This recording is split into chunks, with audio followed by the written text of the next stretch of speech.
Yung serpentine belt o yung dry belt, ideally nire-replace yan around 80,000 kilometers kung more on city driving yung kotse ninyo.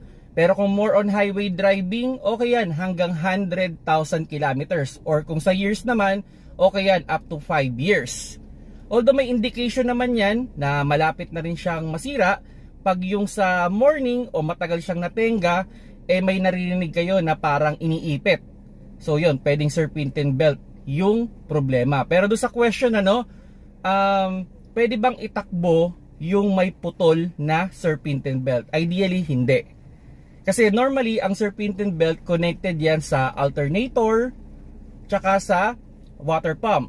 So, pag yung ating alternator ay hindi gumana, so malulobat yung ating kotse, eventually mag-off yan.